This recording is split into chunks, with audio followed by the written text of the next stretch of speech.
Okay, I'm starting this live. This is my first video on YouTube.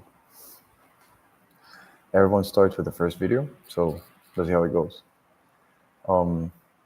As an introduction, I made an outline here with ChatGPT. I told him just to ask me questions so I can introduce myself to the community. As an introduction, I'm Fernando Gonzalez. I live here in Panama City, Panama, Central America, for those who don't know. I'm a lawyer as well as a financier. I work in investment banking right now. I like making transactions and deal making. That's what I do for a living. And raising capital and just helping companies do transactions and get the capital they need so they can act upon what they want to do. What inspired me to start this business and this channel? Well, first of all, I love the YouTube platform. I love the content. I've learned a lot, and there's also a lot of people that I admire using YouTube that inspired me to take these kind of actions. When usually the both careers I've chosen are very risk averse or risk mitigating. Finance is not about how to make money; it's about how to reduce risk using capital markets or many other branches, but mostly it's reducing risk. When you know how to make money, mostly, really, it's sales in any professional endeavor. So yeah, both risk mitigating professions and I'm just not a very risk averse person. So what made me start this consulting business or this kind of business using this platform? Just starting it. This is the first blog. This is the first episode or whatever. Probably a year from now, 2 years from now, 10 years from now, it's gonna be different. Maybe not. I will just try to enjoy the journey. But I've seen that just you know constantly uploading and getting good content uh, probably is gonna get somewhere. The business that I want to start, or hopefully I want to start, is a consulting business where I can merge merge the legal side that I've learned with the finance side. Usually, what people advise me or tell me is that I cannot do both, and I don't see why that should be the case, and why should I limit myself to what other people say. So actually, it's hard because to be a top lawyer, you have to do you have to do law most of your day, most of the time, the most amount of time if possible.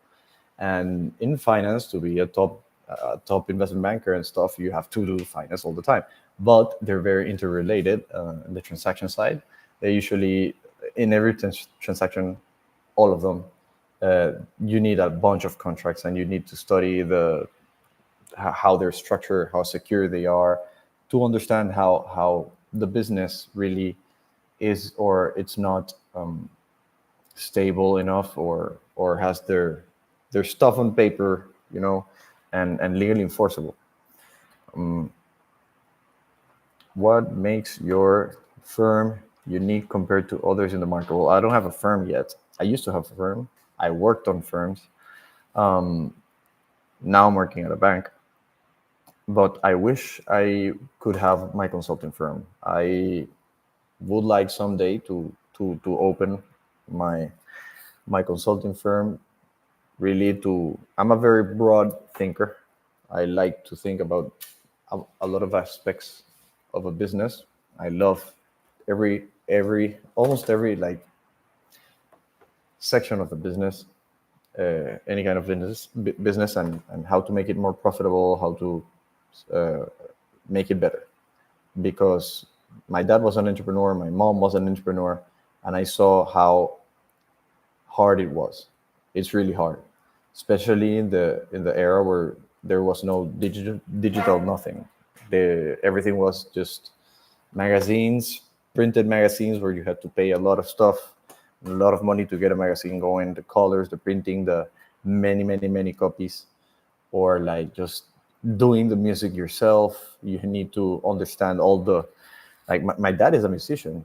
He can play any instrument in the world, uh, and and he had a publishing agency, and a marketing agency, and he did jingles and he did commercials and the music behind the commercials and all that stuff, and he did the copies and the scripting and everything.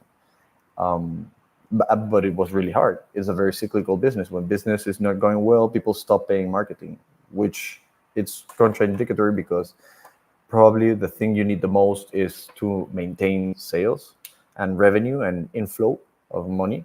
Where you stop marketing, you kind of stop doing that, and but you start like just trying to focus on maintaining payroll, and it's understandable, but cutting costs should come from other places. uh, Whatever. The point is, that I saw both of them being entrepreneurs. I want to be an entrepreneur myself. I know this. I saw the struggle, and it's sad and it's very hard. Where you come from a place where entrepreneurship is not that common. It's not that like well organized and legally secure for you, and it's not that easy to get money or just easy to get a stable life as an entrepreneur. And also, I during the pandemic, I opened my law firm, and it was very painful because I had a job and I was also having the trying to make the law firm work, and it was just very hard to get clients. And also, when you study law and you study finance or whatever, you're never told that you need to learn how to sell. So yeah, you need to get clients so you can get money, so they can know about you. So you need to do effective sales. I have a daughter, and she's calling me right now. 6:29 a.m. She just woke up. Yeah, this is my first episode of many.